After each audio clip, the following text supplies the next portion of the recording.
2025년 6월 28일 토요일입니다. 현재 윤석열 대통령께서는 이재명 정권에서 만든 내란 특검에 의해서 오늘도 이 시간을 지금 어쩔 수 없이 내란 특검에 따라서 현재 서울중앙지검에 가서 출석하고 있습니다. 너무 억울하지 않습니까? 맞습니다.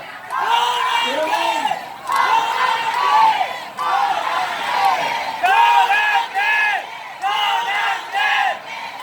네, 윤석열 대통령께서는 왜 이렇게 오늘 억울하게 내란 특검 세력 이재명 정권이 만든 곳에 가서 또 조사를 받아야 되는지, 그것을 조금만 돌아보면 현재 대한민국은 거대한 체제 전쟁 중에 있기 때문입니다. 기억나십니까? 지금으로부터 3년 전 2022년 5월 달에 윤석열 대통령께서 이재명을 누르고 당시에 당선됐지 않습니까? 그 뒤에 일어난 일을 저는 역사 강사로서 지금부터 많은 언론 기자들도 계실 건데 오직 진실만 팩트에 근거해서 말씀드릴 것입니다. 바로 윤석열 대통령께서 당시 2022년 5월 당선된 이후부터 그 뒤로 이 윤석열 대통령은 한미동맹, 지금도 자랑스럽지 않습니까? 성조기와 태극기를 들고 있는 모습. 그래서 한미동맹이 우리 한반도 안보에 가장 중요하고 6.25 전쟁 이래로 70여 년간 전쟁이 없었던 이유가 바로 주한미군 한미동맹 특권이라는 걸 알고 계시고, 그래서 외교 전략으로서도 철저한 한미동맹을 공고히 해야 된다. 그 이름으로 이 자유민주를 수호하고자 했지만 그 반대하고자 하는 세력이 어디겠습니까? 바로 거대한 체제 전쟁이라는 것은 윤석열 대통령께서 지키고자 했던 이러한 한미동맹, 자유민주주의 수호, 그리고 자유시장경제체제, 법치, 공정, 상식을 지키고자 했던 건 아닙니까? 그러면 윤석열 대통령과 반대편에 있던 세력은 누구겠습니까? 바로 진중, 종북, 반국가 세력이라 볼 수 있는지 없는지 제가 사례를 들어드리겠습니다. 첫 번째, 윤석열 대통령이 2022년 5월 취임하기 전부터 시작해서 무려 2024년 지난 12월 3일 비상계엄 때까지 178회, 무려 178회 윤석열 대통령 퇴진을 주장해왔습니다. 그 178회 퇴진 주장 뒤에 누가 있었는지 아십니까? 그리고 윤석열 대통령을 끌어내리기 위해서, 행정부를 마비시키기 위해서 무려 30일에 걸친 탄핵이 있었지 않습니까? 누가 주도했습니까? 바로 더불어민주당에서 주도했는 것 아닙니까? 여러분, 그 178회 대통령 퇴진 주장 상상해 보십시오. 2022년 5월부터 2024년 12월 3일 비상계엄 때까지 무려 2년 반 동안 178회라는 것은 일주일이 멀다 하고 계속해서 대통령 퇴진해라, 윤석열 대통령 끌어내라, 언론을 이용하고 좌파 언론 이용해서 그렇게 해서 행정부 마비시키고자 탄핵, 결국은 대통령까지 탄핵시켰지 않습니까? 그 배후에 누가 있었느냐? 기억나실 겁니다. 후쿠시마 원전 오염수, 그리고 이태원 참사, 바로 그 혼란 속에서 촛불 세력을 이용해서 윤석열 대통령을 혼란에 빠뜨리라. 그게 누구의 지시물입니까? 그것은 나중에 드러났지 않습니까? 바로 올해 초에 대통령 변호인단의 김계리 변호사가 밝혀낸 것에 의하면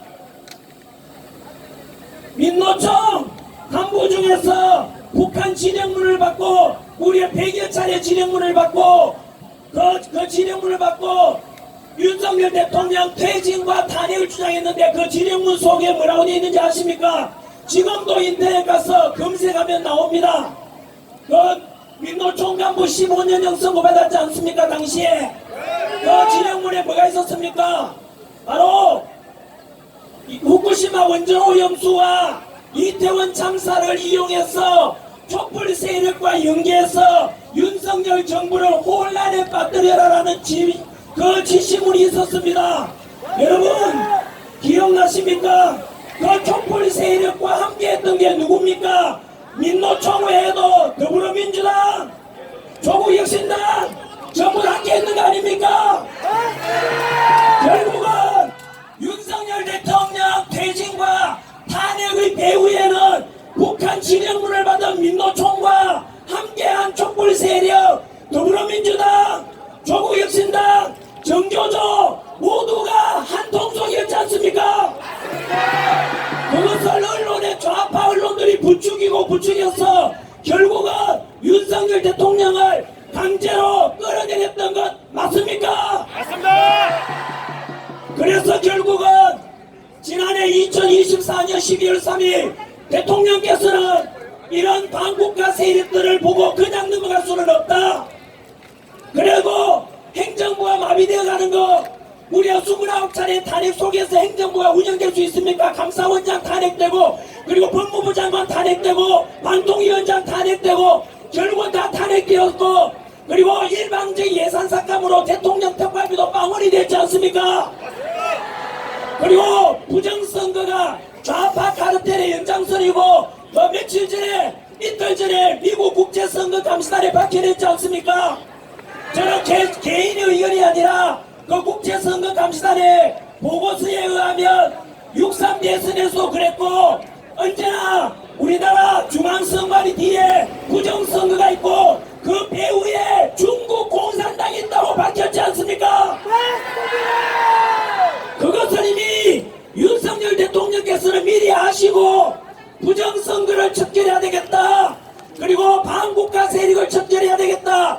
이런 명목으로 바로 비상계엄을 선포했던 것 아닙니까? 그 비상계엄은 불법도 아니고 내란도 아닌 헌법 77조를 찾아보십시오. 대통령은 국가 비상사태 때 비상계엄을 선포할 수 있다고 되어 있습니다. 맞습니까?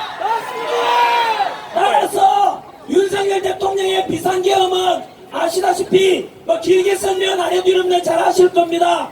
만약에 진짜 비상계엄 선포해서 야당 국회의원들 잡아가고 다 하려면 기껏해가지고 계엄군 국회 280명 이것가 되겠습니까? 5.16 군사정변 때 동원된 군대가 5만 명입니다. 12.12 사태 때 전두환이가 동원했던 군대가 2만 명입니다. 윤석열 대통령 비상계엄 때 동원된 군인이 기껏 200여 명 아닙니까? 실탄이 있었습니까? 없었습니까? 없었지 않습니까? 헌법에 따라서 2시간 뒤에 바로 뒤에 국회의사당에서 국회에서 헌법에 따라서 비상계엄 해제 의결했고 대통령께서는 그걸 받아서 헌법에 따라서 비상계엄을 공식적으로 해제했지 않습니까? 위법한 사항이 있습니까? 없습니까? 그럼에도 불구하고 당신 기억나십니까? 바로 더불어민주당에서는 국회에서 결국은 대통령을 이재명하고 한동훈이가 손잡고 윤석열 대통령의 등에 칼 꽂은 한동훈 세력이 주도해서 민주당과 함께 국회에서 탄핵시켰지 않습니까? 맞습니다. 그 뒤로 진행된 거 기억나십니까? 처음에는 비상계엄 선포 당시에 윤석열 대통령 지지율이 17%였습니다. 하지만 1월, 2월, 3월 지나면서 국민들이 알게 됐지 않습니까? 바로 MBC나 JTBC 같은 이런 좌파 언론에서는 보도해 주지 않았지 않습니까? 내 것이 미디어가 아니라 바로 유튜브, 뉴미디어를 통해서 국민들과 2030 청년들이 진실을 알게 되면서 먼저 아스팔트로 나왔던 거 아닙니까? 그것이 진실을 알게 되면서 윤석열 대통령 지지율은 50%를 넘게 되었습니다. 바로 여러분들이 이루어낸 것 아닙니까? 맞습니다. 하지만 안타깝게도 국민 지지율이 윤석열 대통령 탄핵을 반대한다, 직무복귀시키라는 요구가 50%가 넘고 실질적으로 60%가 훨씬 넘었습니다. 그럼에도 불구하고 좌파들이 장악했던 언론에 의해서도 회유되고 압박되었던 을사팔적 헌법재판관 기억나십니까? 기억납니다. 문영배, 이민선, 정재미, 정계선, 조한찬, 김영두, 정영식, 김복경 이런 을사팔적들에 의해서 윤석열 대통령은 죄가 없음에도 불구하고 결국 탄핵이 되었던 것 아닙니까? 맞습니다. 국민들이 탄핵하면 안 된다. 윤석열 대통령이 잘못한 게 뭐 있느냐? 한미동맹 지키고자 했고 자유민주주의 지키고자 했는데 그것이 무슨 잘못이 있습니까? 그럼에도 불구하고 바로 체제전쟁 중이라고 그랬지 않습니까? 30분 이상 하시죠. 진중 종북 세력들이 주도했던 그리고 좌파 언론들이 주도했던 그런 여론 속에서 매수되어간 일부 헌법재판관을 포함해서 무려 8대 0으로 윤석열 대통령은 정치적으로 희생이 된 것입니다. 여러분, 맞습니다. 세계 전쟁 중에 있다는 것을 우리가 알아야 됩니까? 알아야 됩니다. 여러분, 거기로 기억나십니까? 그리고 원하지 않았던 조기 대선을 치르게 되었지 않습니까? 그 조기 대선 속에서 역시 많은 국민들은 알게 되었습니다. 저 역시 조기 대선 치르기 전에 5월달에 부정선거를 척결하지 않으면 짜여진 대로 각본대로 결국은 반드시 지게 될 것이다 라고 저는 예측하고, 그래서 이영도 PD와 영화도 만들고 윤석열 대통령 손잡고 그 영화도 같이 관람하고 국민들께도 이러한 부정선거를 해결한다고 요구했지 않습니까? 하지만 선관위는 꼼짝도 하지 않았습니다. 국민들, 제가 울면서 그렇게 호소했지만 들어주지 않았습니다. 결과는 어떻습니까? 지금도 이 방송 보시는 중에서 부정선거가 있는가 하는 분들은 이틀 전에 있었던 미국 국제선거 감시단 그 보고서를 한 번이라도 보십시오. 그 보고서에 의하면 바로 우리나라의 6.3대선에 특히 사전투표에 투표 부풀리기 그리고 전산 조작이 있었다라고 보고를 했고, 그 보고서가 내일 미국 의회에 보고되고 백악관에 보고된다고 합니다. 음모론이라고 주장하시는 분들께 묻겠습니다. 미국의 국제선거감시단 그분들이 음모론을 가지고 트럼프 대통령한테 대한민국 6.3 부정선거라는 걸 보고하겠습니까? 증거를 가지고 근거를 가지고 보고할 것 아닙니까? 그런 결과 지금 우리는 이곳에 다시 모여서 거대한 체제 전쟁이 배후에 있다는 것을 실체를 알아야 되고, 앞으로 전개될 일도 예상 우리가 예측 가능하게 된 것입니다. 여러분, 저는 언론인으로서 이재명 대통령에 대해서 여러분들께서는 아까 심한 표현도 썼는데 저는 그까지는 표현 못 쓰지만 저희 우리들의 반대편에 있는 국민들께도 설득력 있게 있는 진실을 그대로 말해주고 싶습니다. 이재명 정권이 탄생된 뒤에 여러분, 윤석열 정권에 대해서, 대통령에 대해서 반체제 전쟁, 반체제에 대해서 친중, 종북 이런 세력들이 집권했다는 증거가 나타나고 있지 않습니까? 그 첫 번째가 무엇이었습니까? 아시다시피 이재명 정권이 탄생한 뒤에 G7 정상회담에 이재명 대통령 갔지만 트럼프는 외면하고 가버렸지 않습니까? 팩트만 말씀드립니다. 검색해 보십시오. 트럼프와 미국이 이재명한테 양해를 구했습니까? 안 구했습니까? 편한 패션인 것 같아요. 안 아, 예, 구했습니다. 오늘 좀 편하게 왔어요. 그냥 무시하고 가버렸습니다. 그리고 4일 전에 6월 24, 25일 날 네덜란드에서 열린 나토 정상회담에 이재명 갔습니까? 안 갔습니까? 이것은 대통령만의 몫이 아니라 전 국민들의 안보와 직결되는 거 아닙니까? 당시에 이란과 이스라엘 전쟁 중이었는데 우리나라 외교부와 그리고 정부에서는 있습니다. 말이 됩니까? 그래서 나토를 못 만드십니다. 나토는 미국을 중심으로 한 영국, 캐나다, 프랑스, 독일, 영국 같은 자유민주주의 체제를 수호하고자 하는 나라들이 모이는데 현재 정부는 이스라엘이 아니라 반대편에는 이란을 편든다 했지 않습니까? 그러니까 갈 수가 없었던 것입니다. 생각해 보십시오. 이것은 트럼프 대통령에게 어떤 시그널을 주겠습니까? 대한민국에 그동안 70여 년간 유지된 한미동맹을 깨는 것이고 우리가 어느 편에 섰느냐? 이란 편에 선 나라가 러시아, 중국, 북한입니다 여러분. 이것이 과연 대한민국의 어떤 앞으로 안보 위협뿐만 아니라 관세 협상이라든가 너무나 크나큰 경제적인 안보적인 외교적인 문제를 참사가 일어나게 될 것이고 이미 일어났지 않습니까?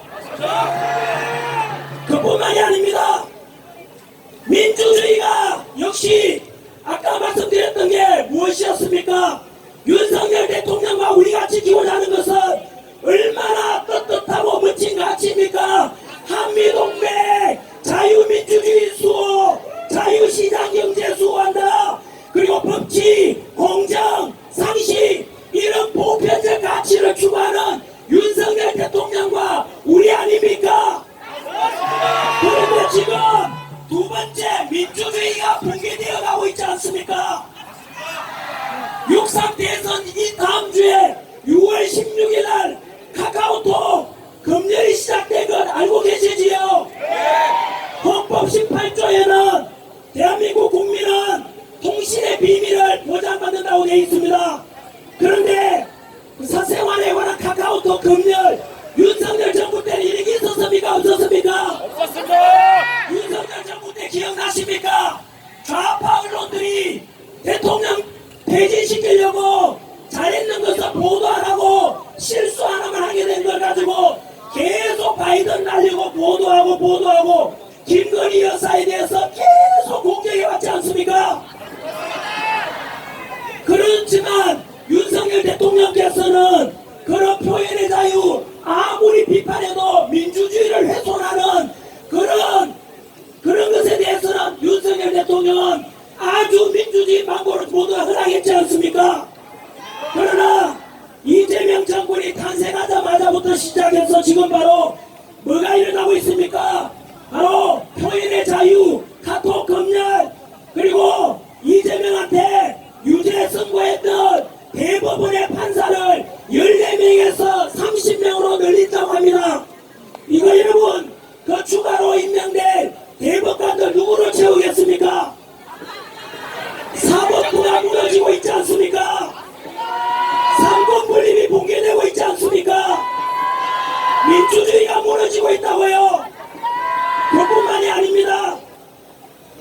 여러분 총리 내정자로 된 김민석 기억나십니까? 무슨 범죄 저질렀습니까? 바로 김민석은 미 문화원 정거농성 배후 조종자입니다. 맞습니다. 그래서 반미주의자 아닙니까? 맞습니다. 중국 가서 쇠퇴했는 놈 아닙니까? 맞습니다. 국가보안법 위반자 아닙니까? 결국은 이거는 팩트만 말씀드립니다. 이재명 그 김혜경 여사가 함께 미국이 하고자 했던 사드 배치 반대한다 피켓 들고 시위했는 사진이 지금도 검색하면 나옵니다. 이재명 정권도 반미라는 뜻입니다.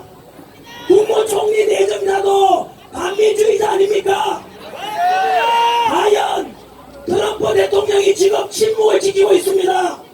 두고 보시면 알겠지만 이것은 엄청난 우리에게 외교 안보의 위협이 될 것입니다.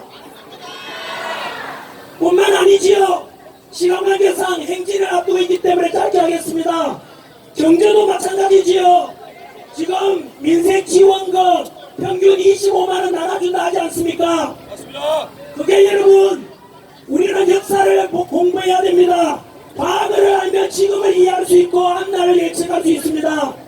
돈 나눠주는 것은 당장에는 대통령 지지율 올라가겠지요. 왜요? 돈 나눠주니까 당장에는 경기가 활성화되는 것처럼 보일 겁니다. 하지만 그 돈이 아시다시피 이재명이나 민주당이 나눠주는 게 아닙니다. 여러분, 그 돈이 누구 돈입니까? 여러분 오주머니에 있는 돈입니다. 왼쪽 오주머니에 돈을 오른쪽으로 옮기는 겁니다. 여러분, 맞습니다. 우리 지금 기억나십니까?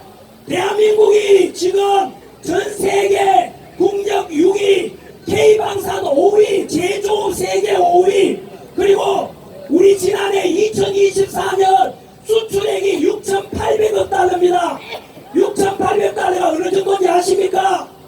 단군 이래로 우리 대한민국이 지금까지 가장 많은 수출액을 기록했다는 뜻입니다.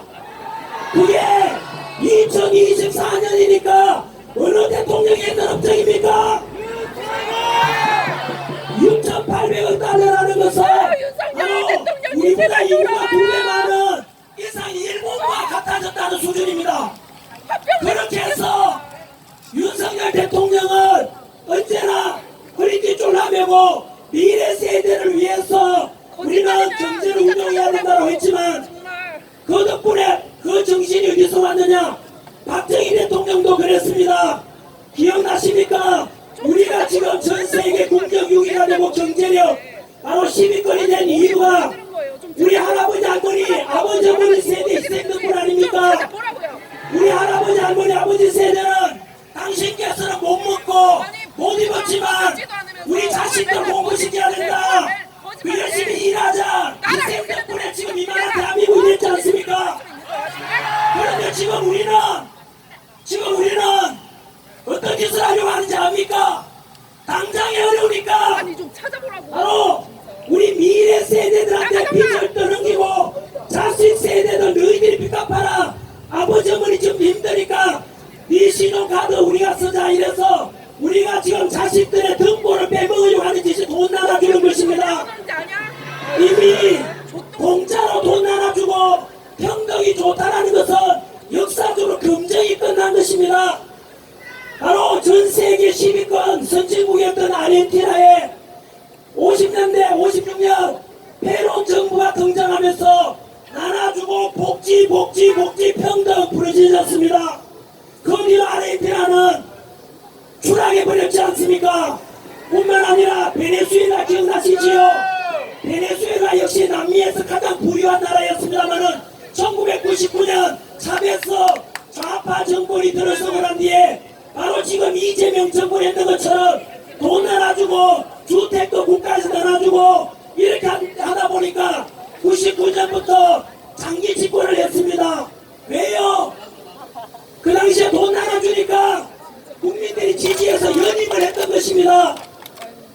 여러분, 이재명 정권도 지금 돈 나눠주니까 지지율 올라가죠. 그래서 연임을 할 겁니다. 장기 집권할 것이라고요. 푸틴처럼 시진핑처럼 김정은처럼. 그리고 나서 베네수엘라 차베스 정권이 99년부터 2013년까지 그렇게 집권했지만 결과는 지금 베네수엘라는 하루에 빵 두 개 나눠주는 걸로 먹고 사는 정도가 됐고, 먹고 살면서 해외로 이민 가라고, 그리고 못 살겠다 이렇게 해서 추락해버린 게 베네수엘라입니다. 대한민국도 이렇게 해서 웃었다라. 우리가 돈 나눠주고 이렇게 하면 당장의 집권 세력들은 연장하고 인기 올라갈지 몰라도 대한민국의 미래는 망가지게 될 것입니다. 여러분, 네, 이제 시간 관계상 못다한 이야기 많습니다만은 1분 2를 끝내겠습니다. 못다한 얘기 전화기 뉴스에서. 전국에 영상으로 보고 계시는 국민 여러분, 금방 제가 드렸던 15분간의 이야기 중에 단 하나라도 거짓말이 있습니까? 없습니다. 오직 사실 그대로 이야기했습니다. 대한민국은 현재 거대한 체제 전쟁 중에 있습니다.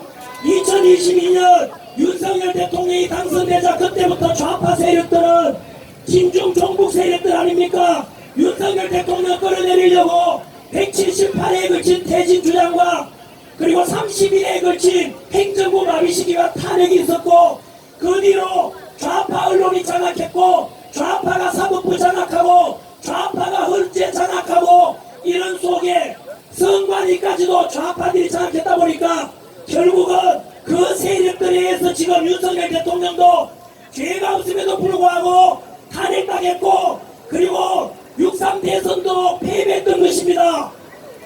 여러분 하지만 여기서 물러나거나 우리가 희망을 잃으면 안 됩니다. 절대 물러나지 바로 않습니다. 끝까지 이런 이 자리 윤핵인을 주창하고 대한민국 자유민주를 수호하고자 하는 여러분들이 중심이 되고 그래서 이러한 주장과 우리 구호들이 나비 효과가 되어서 전 국민들의 여론을 바꾸게 될 것입니다. 그래서 윤석열 대통령이 옳았다는 것이 머지않아서 검증이 될 것입니다. 맞습니다. 생각해 보십시오. 빨리 구해주세요. 제가 분명히 들었습니다. 지기현 판사가 주도하는 현재 대통령 형사재판은 무죄가 선고될 것이랍니다. 그런데 그 무죄를 무죄되어서 다 풀려나는 걸 보면은 반대하는 세력이 있겠지요. 그 세력들이 지금 뭐 만들었습니까? 바로 특검을 만들었지 않습니까? 그래서 현재 그 특검에 의해서 대통령은 조리돌림당하고 망신주기 수사가 진행되고 있습니다. 네, 맞습니다. 지금도 뉴스 검색해 보십시오. 대통령 지금 조사 중에 있는데 진술도 거부할 권리도 있고 한데 지금 현재 엉망으로 억지로 밀어붙일 식으로 그냥 더 씌우기 식으로 수사가 진행된다고 합니다. 앞으로 두 눈을 크게 뜨고 내의 눈을 가지고 윤석열 대통령에 대해서 우리가 반드시 지켜내야 될 것입니다. 맞습니다. 그래서 제발 정신 차리세요. 언젠가 이 우리가 나라 이렇게 노력하면 윤석열 대통령이 추구했던 가치가 옳았다. 여러분 혹시나 윤석열 대통령을 반대하는 사람들도 제가 묻는 질문에 반박해 보십시오.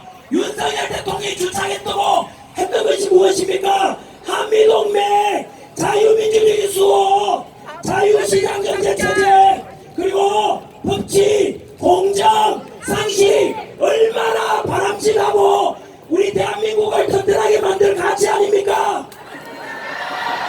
그래서 이 가치가 옳았다는 것을 우리가 오늘 모여서도 외치고 머지않아 전 국민들이 모두가 동참하게 될 것입니다. 국민 여러분, 특히 2030 세대 여러분, 대통령께서도 여러분들을 믿고 계십니다. 처음에 아스팔트에 나왔을 때 대통령 지난 12월달에 17% 지지율이었지만 우리가 윤석열 대통령의 진실을 알리면서 50% 60% 지지율 올렸지 않습니까? 머지않아 윤석열 대통령이 다시 윤핵인 이 운동이 결국은 전국적으로 퍼져서 윤석열 대통령이 다시 반드시 윤핵인 되고 풀려나서 이 나라를 바로 세울 것을